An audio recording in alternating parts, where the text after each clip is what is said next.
বছৰীয়া বনবাসী জীৱনৰ অন্ত পেলাই ৰাজ্য মই কৰিছো শাসন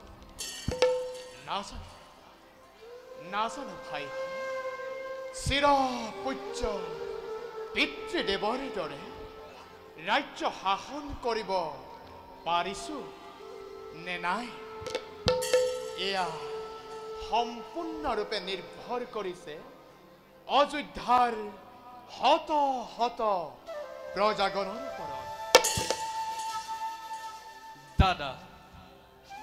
অযোধ্যাৰ সুখময় গৌৰৱ আজি চতুৰ্দিশে বিয়পি পৰিছে নিশ্চয় তোমাৰ দৰে গুণীজনক ৰজা হিচাপে পাই ধন্য আজি অযোধ্যাৰ প্ৰজাগণ আৰু দাদা ধন্য আমি তোমাৰ ভাতৃগণ কি কোৱা ভাইহঁত সঁচা কথা দাদা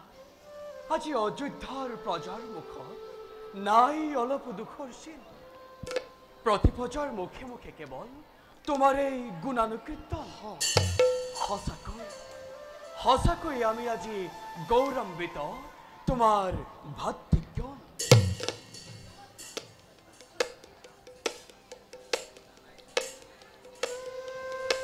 ভাই লক্ষ্মণ দাদা ভাই লক্ষ্মণ কি হয়েছে তোমাৰ দাদা ভাই ভয় হয় ভয় হয় এই এই গৌৰৱ আৰু কিমান দিন থাকিব দাদা আজি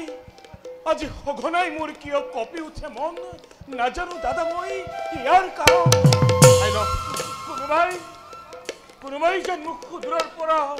কয় চিঞৰি সাৱধান লক্ষ্মণ অযোধ্যাৰ বিপদ আজি নিশ্চয় ওচৰত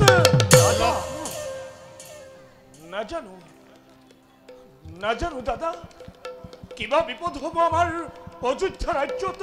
আৰু কিবা হয়তো সতৰ্ক হ'ব লাগে এই ঠাকুৰ লক্ষ্মণ ভাই লক্ষ্মণ দাদা বীৰ তুমি তোমাৰ ক্ষেত্ৰত এনেকুৱা চঞ্চলতাই শোভা নাপায় লক্ষ্মণ সঁচা কথা ভাই দাদা চিন্তাৰ কোনো নেদেখো কাৰণ বলা খন্তেক আমি কৰোগৈ বিশ্ৰাম বলা দাদা